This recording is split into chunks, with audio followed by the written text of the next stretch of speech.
Samba yaa ni ngaan laale baaxu ko jàmbaar yaa ngay waaja laale le 16 février ci arène nationale mbokki amateurs yi Albourakh Events moo ñëwaat ci deuxième journée di saison 2024-2025 Albourakh du ñu def lu ndaw mukk pël bi la ñu jël daal di koy booleeg njaagoon Ama Baldé doomu Falaye Baldé l'enfant chéri de Pikine moo war a jàkkaarloo ak Émile François Gomis xale bi nga xam ne amagul benn défaite 13 combats 13 victoires bu jugee Parcelles lépp jóg xeexu njaago day jeexam du jeex nañ ko laaj pël bi waaye mbokk yi beneen grand combat bi war a am ci bés boobu ci diggante Lac Rose le Cobra de Fass l'enfant chéri de Ndakaaru moo war a jàkkaarloo ak Liss Njaago or bi doomu jàmm gën cey boobu combat arbitre bi laa yërëm mbokk yi bés boobu la doomu dangu di jàkkaarloo ak Caatu Yoof le duel des Lébu Ñang Baalo dina fa jàkkaarloo ak Nandi Fall ndigal jàkkaarloo fa ak Bulldozer Mbacké Faye jàkkaarloo fa ak Soq bu ndaw loolu yëpp nag mbokk yi ngeen mun ko am en live pay per view ci seen affiche.com ñi nekk Sénégal 8000 francs lañu ko mën a jëndee ak les paiements locaux waa diaspora bi 15,99 euros donc Albourakh ne sama sponsor leader.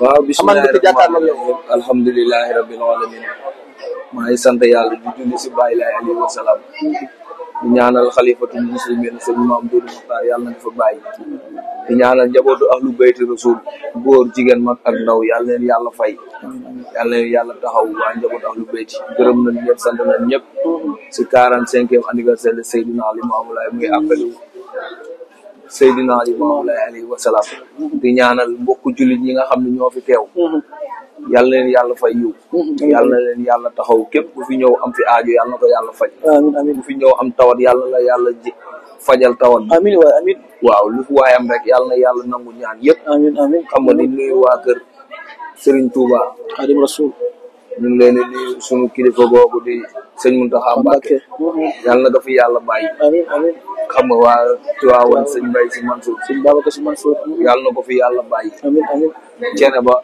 noonu Ndiassane waa Ndiassane Boukounta xaadir yi ñëpp ñu ngi leen ñaanal ak sunu mbokk chrétien yi si ñaan Sénégal yàlla na fi yàlla def jàmm xam nga amuñu lu dul mag ñu baax ñu fi nekkoon ku xool Serigne Touba lim fi def borom bone kaare gi lim fi def waaw sama Serigne xam nga comme nga xam ne ay kilifa ñoo tëdd Sénégal lii mooy wareef tey xàmme woo fi Laayeen xàmme woo fi Tijaan xàmme woo fi Murid xàmme chrétien ñëpp a fi am kon loolu sant yàlla la parce que lu dul diine du teggin déedéet waaw diine rek am solo dëgg la leneen lu waay nekk lu dul sa diine da ngay perte dëgg la kon ñu ngi sant ñëpp di gërëm ñëpp xam nga di nuyu nag sama waa agence bi mu toog fii muy waa Kër Massar waaw ñëw seen lépp waa bërëb ba waaw xam nga fi nga xam ne fa laay daane sama doole fa laa nekk ak ñoom muy ay nit ñu baax bàyyi seen lépp ñëw teewal ma ñoom Cissé ñoom Ablaye Sène ñoom Pafal doomu réew mi macha allah nga xam ne mooy président écurie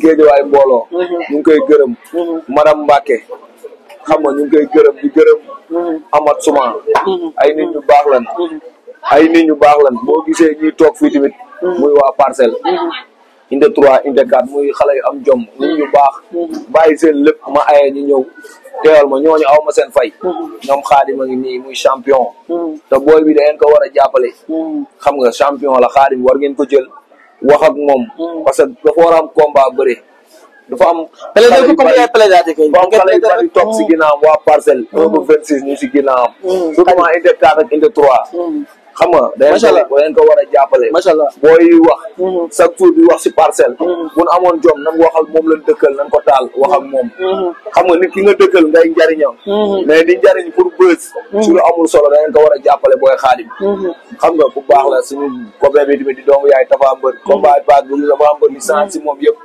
moom la tur bi sax Alu Bamba xam nga mu jàpp si combat Tafa Mbër bi bu baax ñu ngi koy ñaanal ñoom nguri xam nga ngàtte bu si kan après booy ki nga non may ma gërëm ñoom nguri xam nga ngàtte bu Ada Fass bëgg Parcelles bëgg Ada Fass mooy nit bu baax nguri ñu ngay sant di gërëm gaayam yëpp xam nga yaa ngi nuyu ñëpp ñu leen di gërëm daal di gërëm nag sama seexu yàlla yi ak kii tamit dëgër alaaji dëgër kii daa fooye ndawam parcelle kii fekk naa démb kii noo nga daara la woon champion la ñu gërëm ñu koy gërëm ñu ngi lay gërëm bu baax xam nga di gërëm Wëz ak Karba waaw seexu yàlla yi sa jabar nga waroon njëkk waaw waaw ba tey xam nga di gërëm ñëpp waaw ñu teew Karba Wëz ñoom Abou Diagne ñëpp gërëm nañ ñëpp waaw sant affaire teewaay bi rafet na appel bi xam nga gars yi ñëw nañ si jàmmam bernal leen bisu cant la waaw bisu gërëm la parce que Seydina Limamou lii la wax yaatal leen saaxel yi gan yaa ngi ñëw dëgg la xam nga bàyyi laay li mu waxoon démb moo waxaat moo nekk tey kon amul lu dul sant cant ak ngërëm ñëw leen ñu bernal leen ñëw leen ñu bokk xew loolu lañ si am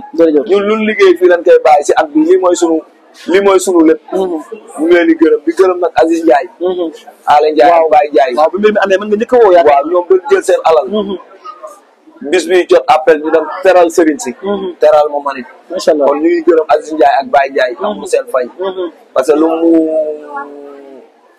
lu mu baax li muy def fii lu baax la kon Aziz ñu koy gërëm waaw gërëm ñëpp daal xam macha allah mais Mansour Ba mention spéciale waaw même Mansour ñoom PDG jàmbaar kooku kenn du moom alal bu bari la génne macha allah ak ñëwaale ci bis bi toog macha allah ngeen gis ko mu ngi fii si kër rakam bi sëy fii te borom waaw cinq góor am na solo day dugg Papa Sow Modou Lo gis naa taxawaayam jàppale na ma nit ku baax la Modou sëñ Fallou borom Touba Xayra jël na alal bu bari yónnee moom jàpp si bis bi sëñ Fallou maa ngi lay gërëm di la sant borom li si réew mi képp ku yoratul li si réew mi bul ñëw di ma introsé ay Baol TV ak ay yooyu bul ma intro maa ngi li si réew mi macha allah macha allah gërëm bu baax daal macha allah am na solo ñu ngi leen di gërëm ñoom ñëpp waaye nag mbokk yi maa ngi feggoog sama xarit sama confrère Ndane Fall ñu fas yéene seq góor a mbaxal parce que góor a mbaxal jamono juñ toll nii boo koy jël nag fa rek nga seq ko parce que dafa dëgër bopp bokkoon si chroniqueur yi gën a dëgër bopp jamono ji si làmb ji yaakaar naa bis bi ba su cant la wax nga ko léegi sa biir wax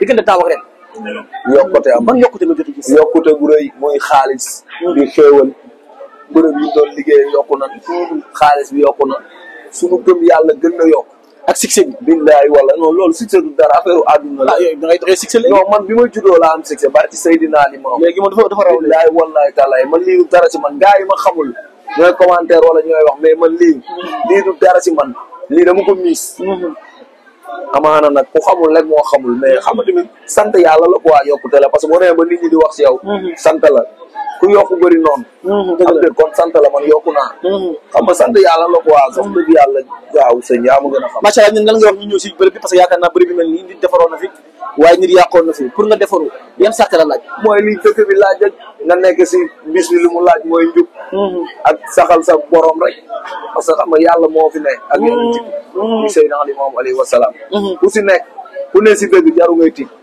ku nekk si njub jaru ngay tiit ku nekk si lu neex yàlla jaru ngay tiit mais boo nekk lu si neex yàlla wala ngay jéem a saboté wala ngay nekk si lu bon da nga fiy yàqu rek dëgg la amaana moo tax nekk lu baax kon daal yaakaar naa respecté sart yi moo lay mën a yóbbu góor a man saa yu ma tëddee damay nelaw barki Seydina Limamou man aw ma susi parce que xam nga dama nekk si lu neex yàlla man loolu laa gëm maa ngi respecté juróom waxtu yi maa ngi wax lu baax te surtout kenn du ma gis kenn di ko dëkkal fu ñaaw du ma seedeel kenn lu bon kon man su ma tëddee damay nelaw man aw ma susi di tëdd di xalaat macha allah man fu ma teg sama bopp rek nelaw naa laayal sama waa kër billaahi wallaahi tallaahi macha allah damay teg sama bopp fu may samay tàggaay sa nelaw ndax parce que da ngay fournir xel mu dal non xel mu dal waaw mais boo fournir te sa xel dalul nga xam ne yoreel nga nit xaalis wala wax nga nit lu bon mu xam nga doo tëddee doo nelaw déedéet quand même xam nga mais loolu lan ma yare quoi man si li ma yare rek laa ne macha allah may gërëm lii bu lii njaago lii ñëw na xam nga ma ngay ñaanal jàmm quoi parce que ñoom dana combat tamit macha allah lii njaago xam nga du sunu noonu booy bi sunu rakk la fii la dëkk waaye ku ne yaay moom fa la neex nga fat kon lii ñu ngay ñaanal xam nga booy bien la booy bu baax la wax dëgg yàlla ku ne ki nga bëgg yaa koy bëgg da mënoon na si ne di def lu ñaaw mais def ko xam nga mais tamit dañ gën a taxaw xaadim mii may wax lii taxaw leen xaadim dafa war a génn c'est un champion macha allah champion aîné macha allah incha allah tay nag dégg naa gars yi commencé la sànni xeer waa parcelle gox bi nga dëkk man waaw man lan sànni xeer waaw dégg naa gars yi loolu ku ko def da ngaa ñàkk jom rek man parcelle bi mu méttee laa génn man bi mu méttee gisuma kenn xam naa booy nag bu dee dañuy sànni xeer dañ bëgg bës may lanaa leen loolu mais nan ma sànni xeer mais loolu dëgg sax ñi nga dëkkal foofu loolu quoi non man gi yëgu ma loolu sax yaa ma koy yëgal billaahi wallaahi la yëg nga ko lan laay yëg yi xam la mooy yëg mooy loo sentir xam mën nga ko dégg nag xam nga dégg daa am wala gis waaye yëg jël micro yëg mooy loo sentir xam ni gêné na la quoi wala mu ngi sa biir xol mais nekku si man fàtte naa loolu. macha allah man maa ngi si li ma war a nekk. macha allah Naar Fall yaakaar naa lu mu gën a jóge muy gën a métti waaye li muy gën a jóge ku leen di kër di génn di wax li nga xamante ni mooy seen point de vue si bile bis ku nekk nag xam ni le 16 date à retenir la c'est un combat tant entendu ou bien tant entendé réew mi ñëpp di ko waxtaanee fu nekk partout dans le monde mu war a dox si diggante Ama Baldé nag ak ki nga xamante ni mooy Franc Ndiago bi amaa nag combat bi des na 15 jours waaye daay recruter ki nga xamante ni moo yoroon Balla Gaye 2 ak Yékini ay jamono mu koy yokk si tàggat bi loolu laa gis waa Lutte TV ñoo bind lu ñu mel ñoo bind yaakaar naa lu ñu mel tey nan ngay déggee loolu 15 jours de si combat nga recruter ay champion pour ñu mën la tàggat. man avant ma wax si Ama damay wax si waa Pikine. dama gis ay mortala du nu ngaaka. yaa ngi dégg. ak waa Pikine ñenn ñi génn di wax si Mansour. ak Modou Lo. waaw vas-y. xam nga àdduna. lan moo si neex. kuy jëfut. waa Pikine dañ jëfut. non déedéet góoral. waa Pikine dañ jëfut. mais dafa si may confiance gis nga Mansour. daf leen wax dëgg Ama Baldé ak Mansour dañuy déggante. comprendre nga. kon Mansour du wax Ama lu ñaaw. nan def nànk. mais si communication bi ku ko dégg ku nekk mën na jàpp ni da ngay dafay tuutal waa Pikine. tuutalu leen dëgg moo neexul xam nga nit ku nekkul si dëgg boo ko waxee dëgg da nga koy séné. looloo leen dal ñoom dañ nekkul si dëgg ñu wax leen dëgg ñu séné leen nan def nànk rek. nan def nànk le 16 yàggul. bis bu ne am na fi. bis bi ni ñu ko bëgg a defee dug noonu. quand même respecté leen wax la ay wax dem waxee dellu si da ngeen wax ñoom ñu nekk même. ñi war a wax xam na leen ak ñi warul wax. yaa ngi dégg ku ne la nga war a wax xam na ak la nga warul wax. yaa ngi dégg am na ay mortal warul génn di wax yenn yi. mais ku nekk tamit attaque Mor sama nit la. may moom pare ñoom Mor sama nit la. bu génnee waxee ne day yokk Ama jom. day yokk Ama charge. ñoom génn boobu ñu génn dañ teg Ama charge. sar si naka. dañuy sonal Ama. si naka waxat ak yi nii teg nii gars yi di ko dégg. sa waaye nañ jël seen temps dañuy làmb. barki Seydina Limam borom bis xam nañ dañuy làmb. mais yéen xam ngeen ne yéen làmb yéen xam ngeen ko. ñoo leen dàq wax aller retour. ñoo leen gën a bëgg a micro fuuf. billaay yow. micro daa am foo koy yore foo ko dul yore. mais nag lépp lu xew ñoom mi waree jël micro jël ci micro ñun waa Parcelles jël micro wax ba pare ñoom ñu topp si ginnaaw. jaan wax ba pare nga topp si waxat ba di wax. waaye. mais góor mosu leen communiquer si combat bi li ñu mel mais combat bi da ngeen di communication bi dafa mel seen côté la gën a mën a wu. yéen waa Parcelles li ngeen di génne fële nga jàmbaar news. waaw boo naxee naan musuñu communiquer demal. boo taxawee di wax naan ay jël nga Mansour ba taay. kon ay Mansour yaa gën a wax ku ne yaa gën a wax. waxuma Mansour dama ni yéen waa Parcelles li ngeen di communiquer si combat bi li ngeen di communiquer si combat. non góor mbaxal moo fi génn di communiquer yenn yi ak ay El Hadj Diouf ñun ay responsable lan ñun ay gentleman lan ñun buñ bokkul leen du neex. mais combat fu la ko teg góor. fi ñu teg yeneen combat yi fi ñu teg contre Sokh moom lañ teg fii. est-ce que amul li ngeen di laax. amul laax yow doo ma bàyyi am fanaan ànd ak Modou gébb Modou duma Ama daan nga fanaan am feneen fu muy teg combat fi nga Modou tegoon la ko teg. mais lii Modou sa fanaan la parce que combat yi aussi tamit bokkul ci ni day bëre loolu mais safin du bokk. waaw ba tey ku xëy buux waaye buux yee yamul. waaye buux la rek combat la rek. jàpp ni Franc Ama Baldé dañ lay duma gars yi ñu ngi lay sonal di génne interview di la sonal dañ lay duma. loolu lu yàggul dara mën nga faar de. Ama dañ lay duma nga naan ma faar. man kenn du ma faar. faar nañ la combat bi passé. lan lan ma faar. Talfa Pokola. nan lan ma faare. si tànn nga ko. lan lan ma mais wax man li ma wax mooy Pokola bëgg doon tooñ noonu. loolu lañ génn ñoo xam nga ñoom loolu lañ si am bës boobu. xam nga ñoom xool booy faar da nga naan góor moo waxoon ne Talfa mooy daane nii. wala Pokola day daanu si nii. mais waxuma loolu. mais combat fan nga ko teg sañ-sañu Franc nga ko teg doole Franc wala mën bëri. liggéeyu Franc li Franc liggéey.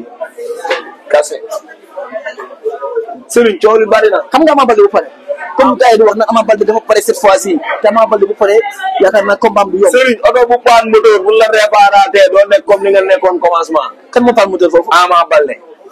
Ama mi ngi gis ak shooting bi. non waaye la ma shooting bu naaj sa shooting mais Ama bu jëkkoon ak Ama bi bokkutul Ama am na lu des si moom. kon jàpp nga ni parewul.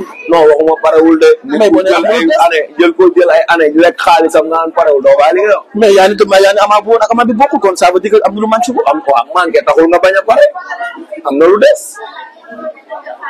préparateur physique bi nga xamante ne recruté mais kan la.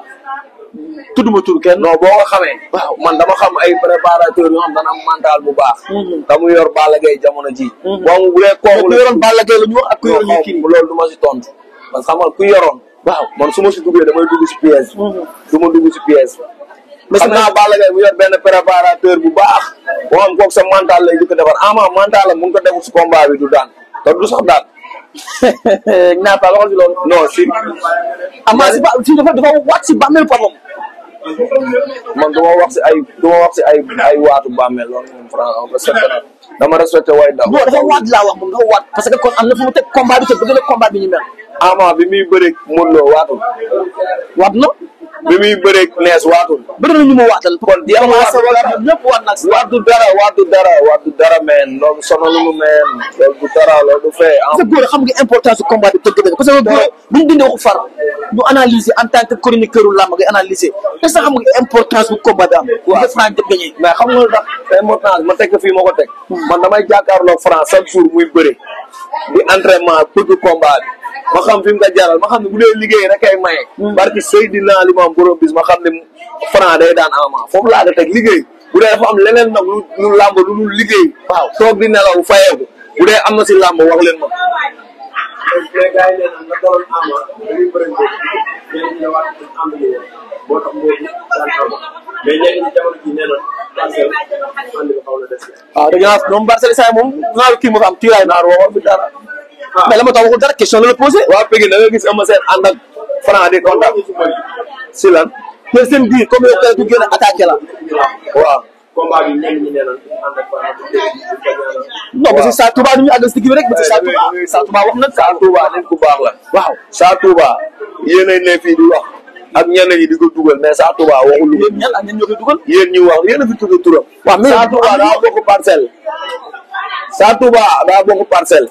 mais ñenn ñi nee nañ lu ma wax waaw xam nga bu indee loolu waxu yàq la ñun waa parcelle suñu ànd bi moo neexul ñu bari moo tax nit ñi bëgg a yàq loolu la mais Sa Touba le fait di ngeen di gis man maay wax man góor di ngeen gis si loolu mu toog non après Sa Touba xam ngeen làmbo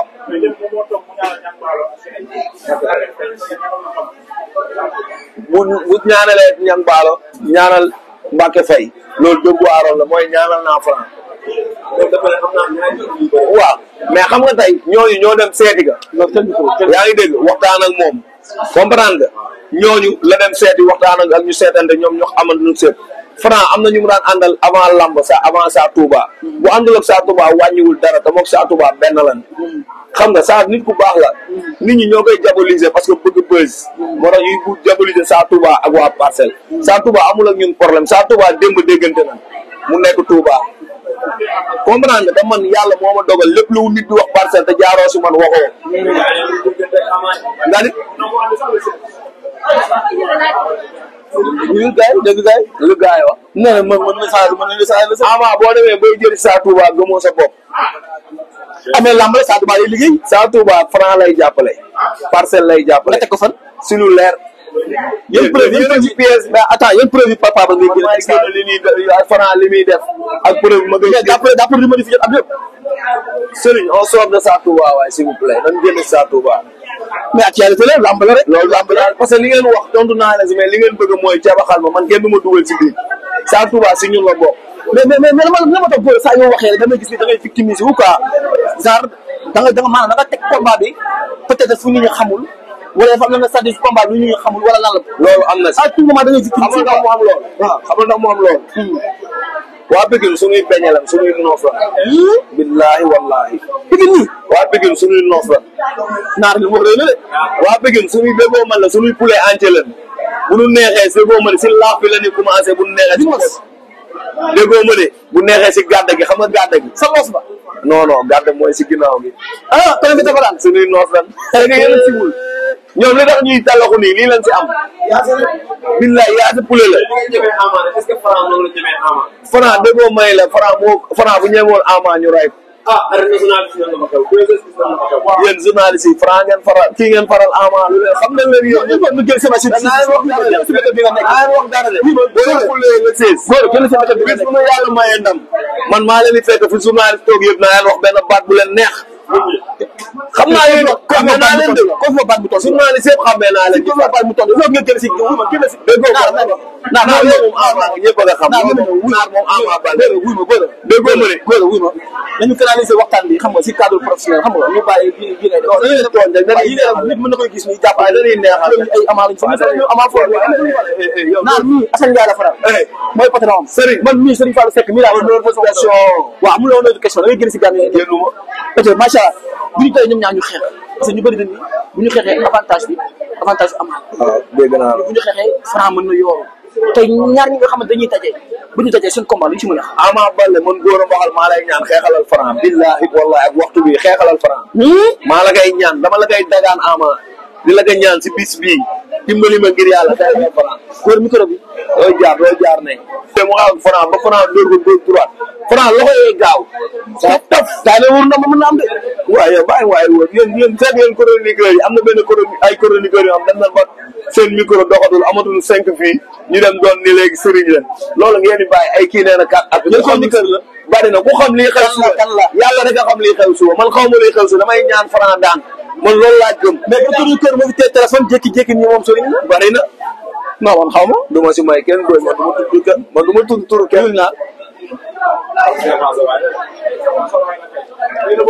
bu leen fi tudd kii waaye tur ngir yàlla man du ma may bëri mais Modou fa la teg 25 combats Franc moo mën a am gis nga ko démb yow bi nga ñëw par presse Petit Lo gis nga fi ko Modou Lo teg bi Franc di box wax baaxul mais Modou Lo dama la fa la teg sëriñ yow boo ñëwee yàlla dëgg waaw nga bañ ku la mere yow démb li nga gis tax na sa gémmiñ noonu laa gis ma gisuma dara Franc bu pare mental physique moral ñëpp pare ñëw open presse Petit Lo mel ni quoi yow booy mais Ama ma gis tamit Ama ma gis Ama déggoo ma la mu ngi laaxatu fu ne mu ngi fay daw fu ne mu ngi koy suul gàllaaj fu ne mu ngi koy def suñu yu naay sa mais ku xool teg dem leen for ba boo kon Franc lan la indi waaw bàyyi waay te na ngeen bëgg a débat ku xool Franc Liss Ndiago ak Lac Rose noo gis combat bu neex su ma andee Liss Ndiago man du ma andee Liss Ndiago li ma koy bëriloo yaa ngi dégg Lac Rose bi wut loxom jugee rek songal dar salay